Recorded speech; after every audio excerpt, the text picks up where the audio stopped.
The week before the Bush protest, I was checking out video cameras for the first time. The salesman walks up to me and asks, "What kind of things you want to shoot?" Next Thursday, I want to shoot the President of the United States of America.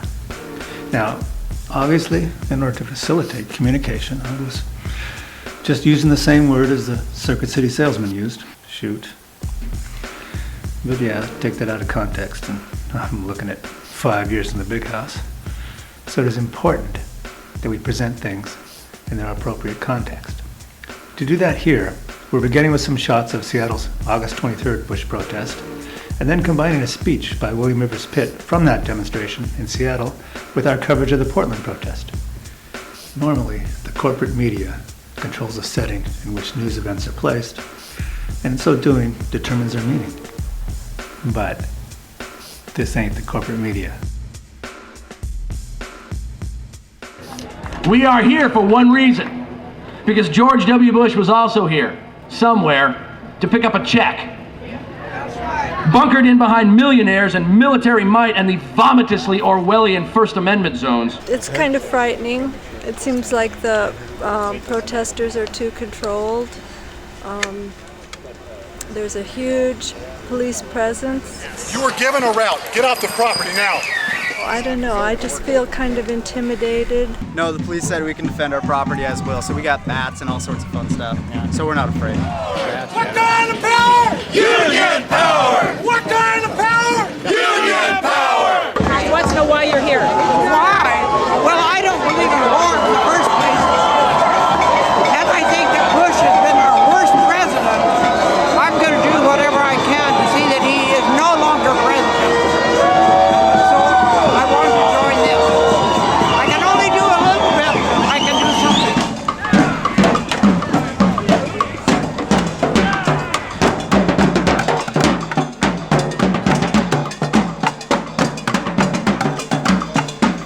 And most of where we are right now, I would say, has to do with a rather demented set of priorities and values. I remember specifically October 4th, 2001. There was a pall of smoke and ash still hanging over New York City in the aftermath of September 11th. And Mr. Bush said on October 4th, 2001, quote, "We need to counter the shockwave of the evildoer by having individual rate cuts accelerated and by thinking about tax rebates." That's moral. Use the horror of September 11th to push your harebrained no taxes for rich people scheme. He's taking advantage of the September 11th disaster to turn this country into a police state. He's doing tax cuts for the rich, cut welfare, cut schools. He's an asshole. Resist! Resist!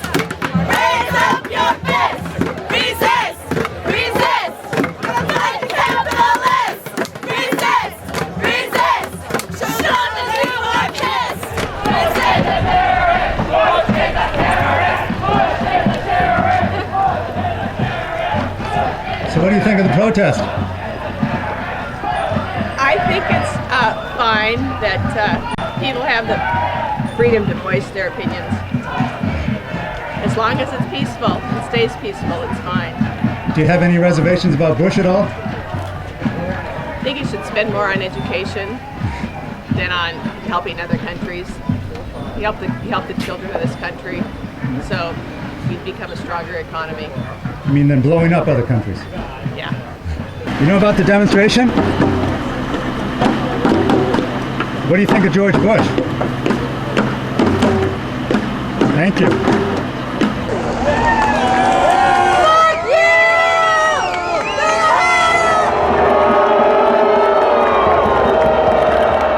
talked about jobs and creating jobs. He talked about eliminating people that depend on welfare and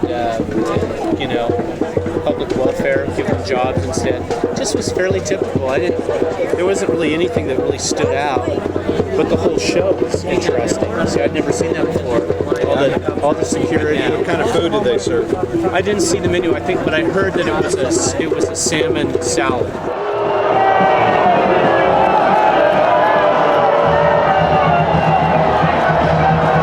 he was not welcome here. And if he comes back again, he'll get the same thing. The Pacific Northwest does not need him. He's not our president. George Herbert Walker Bush has been a senior consultant for the Carlyle Group for years and sits on the board of directors. This company is profiting wildly from this war, a tidy gift from son to father. And then, of course, there is Dick Cheney's Halliburton, profiting in the millions and soon to be the billions from work that was not bid to anybody else, but the company that is still giving Dick Cheney $1 million annual payment, what they call a deferred retirement benefit. In Boston, we call that a paycheck. So we have a company that is umbilically connected to George W. Bush, reaping billions in profit from the war, and another company that is umbilically connected to Dick Cheney, being Halliburton, reaping similarly vast profits, while under the full legal protection of George W. Bush.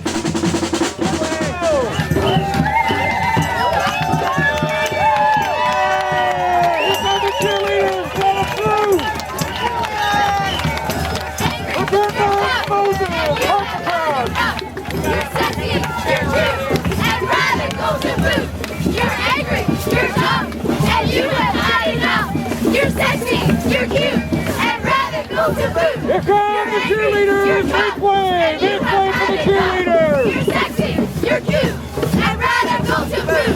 You're angry, you're tough, and you have had enough.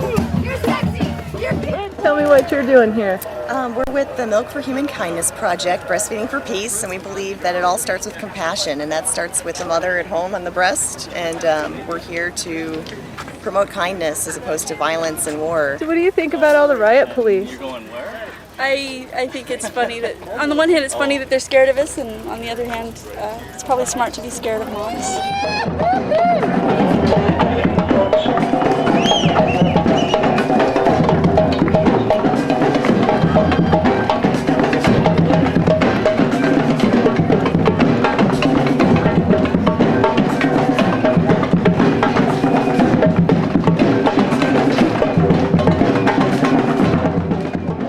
They lied about the Iraq al-Qaeda connections with their bare faces hanging out and started a war that shredded Iraq to such a degree and brought such chaos that now it is becoming a hotbed for al-Qaeda activity. They created that which they were lying about. So when you are dealing with people whose own self-interest says Iraq is not my problem, you can tell them what red alert means. You must immediately disperse. Columbia Annex Park is now closed. All people in the park must now leave. Red alert is martial law. The suspension of habeas corpus. The suspension of posse comitatus. That's what's going to happen if something else blows up over here. The governor of New Jersey was asked several months ago what red alert means to the average citizen.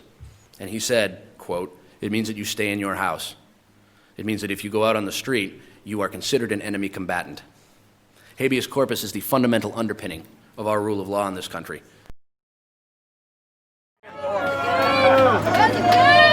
And basically what happened was a group of us went back to Columbia Park and they drove past one of the two buses carrying the people who had paid the money for the fundraiser. And a couple of dozen people went out into Lombard Street and blocked the bus and just sat in the street. And we stopped the bus for approximately 5 to 7 minutes. Secret Service was on the bus. They got off, called the stormtroopers in and the bicycle cops. And Lincoln, out the street! Street, get back! Now!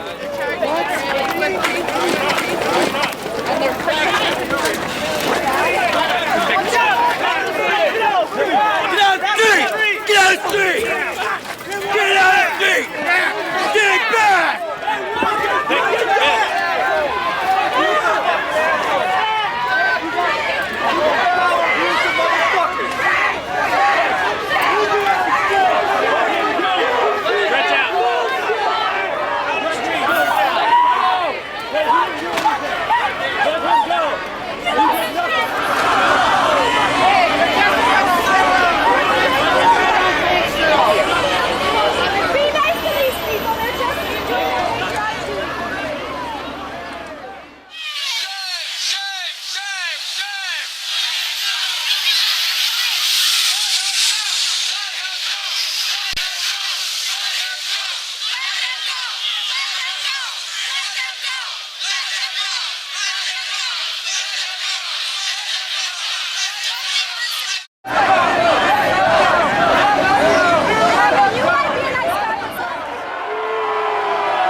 directly behind the bus, a large van truck type thing pulled up with enormous speakers, and they were telling us over the speakers that if we didn't get in the park, we'd be subject to the use of chemical weapons.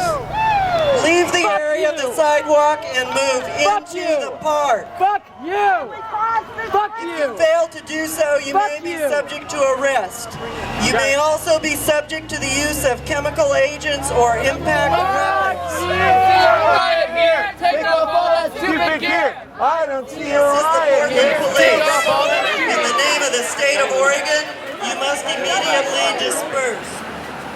I mean, everybody was in the street, they got everybody off the street, and we were on the sidewalk, they want everybody off the sidewalk, you know? It's just intimidation, and it's like, it's just keep pushing people back and keep pushing people and pushing people until you can't push them anymore, and then what happens? At one point when the officers were lined on the sidewalk, they were passing photographs up and down the line. And looking at these photographs, I asked to see the photographs, and of course they wouldn't show them to me. So I didn't see exactly who they were looking for. Subject to arrest, you may be subject to the use of chemical agents or impact weapons. This is the people of Portland. We have a right to peaceably assemble under the Constitution of the United States. Using chemical weapons against the civilian population is in direct violation of the Geneva Convention. In the name of the state. But I'm sure they were photographs of people. I could see that they were headshots, but I couldn't see exactly who it was. And it was about 10 minutes after that 3 members from Portland Peace Encampment, including myself, were singled out and assaulted. They turned, made a beeline into the center of the park and grabbed another protester, grabbed her by her hair and her wrist, threw her down on the ground, assaulted her. People started running in to try to help her because she was being assaulted for no reason, and that's when they began macing us, randomly choosing people to assault and arrest.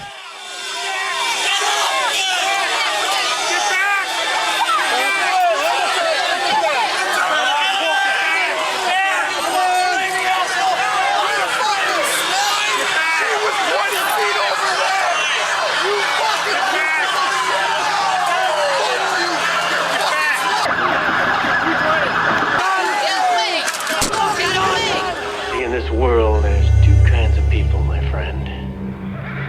Those with loaded guns, those who dig. You dig.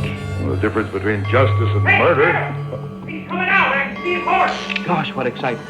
Go ahead. I was pulled from the park to the sidewalk and then into the street. I saw Amber being taken to a police van where her head was smashed into the side of the van. They were dragging her along the ground by her arm. She was like this along the ground, screaming. I don't know why they fucking did it. No reason, absolutely no reason at all. They waited for the press to leave, and then they just got her. They went after her as soon as all the cameras were gone. Did they say anything to you at that time when they were leading you to the paddy wagon? Did any of the officers say anything to you? They said that I'd been pushing my luck for too long, young lady. Who said that to you? Kruger, the arrest officer that arrested me. Did he do anything else? He was very forceful. Were you injured in any way? Well, I had bruises on my arms here, and I got a little bit of a black eye. How did you get a black eye? When they ran me into the van. When he ran me into a van, put me like this into a van.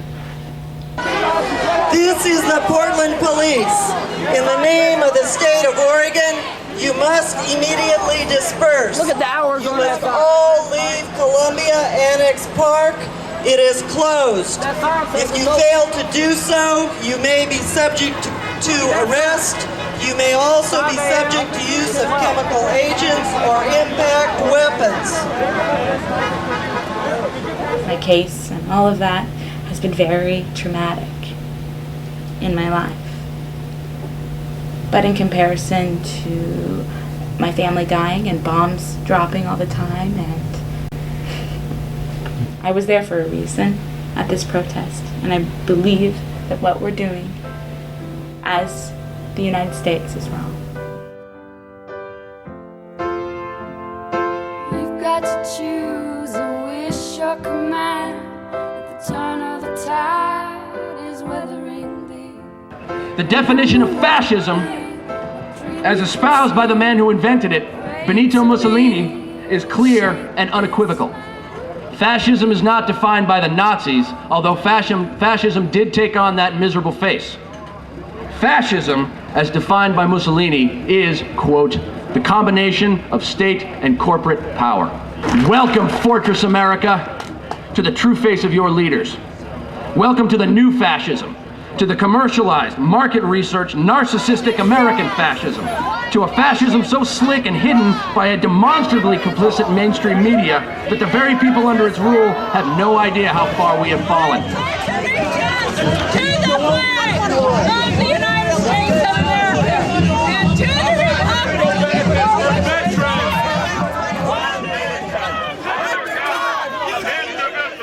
Those people must come to know what has happened to them, and we must be the ones to tell them. God bless America. But like the reason we're fighting wars in like Iraq, not, you know, who knows where else soon, is that, you know, our society has consumption patterns that cannot be sustained, and so we have to, you know, basically steal things from other countries, and that's going to continue to happen until, you know, something changes those consumption patterns. And we continue to, like, you know, treat the world like a bottomless source of resources and a bottomless garbage dump. It'll, you know, we won't be able to inhabit this planet much longer. It's not just Bush and his cronies who are, like, you know, going through, you know, all this fuel. I mean, it's people driving to protests as well. And, you know, I mean, I think that's a challenge. Like, I mean, it's not a challenge. It's a challenge that I haven't really been able to fully embody yet. But I mean, I think it's something that we all need to keep in mind, because the day is coming when, you know, when we're going to have to make a choice and have to, you know, reduce our level of consumption. Or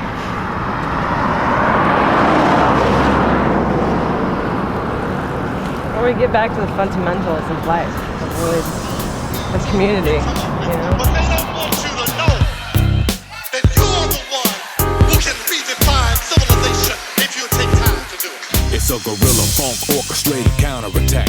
Formulate and infiltrate them so the people react. See, if I was wicked, I would pick and stick to a plan to rule the world and trick them. This is how it began. See, I'd have to find a way to keep the people enslaved. I continue with the pain, make it oh so plain. I manipulate the market for my capital gain. Keep the people all broken, confused, and underclass. Give my homies all executive bonuses through the crash. And if the heat get too hot, I plant a bomb or wreck a plane just like Hitler back in the day. And scare all the people, they forget about me. They forget about elections and the way that we cheated. See me blame it on a foreigner and non-white men. Celebrate my Gestapo with a positive spin. Are you afraid? Manipulate the media, it's US. I say let them be afraid. I say let them tremble in the night at the power of this army, whose only weapons are truth and righteousness and the cause of justice and peace. I say they can take nothing from us that we are not willing to give. And we are not willing to give this great nation up. If I was evil, that's how I rock it. Make sure that my propaganda won't ever stop it. Got 120 channels, but it's nothing to watch. Now 11:55 be the time on the clock, believe.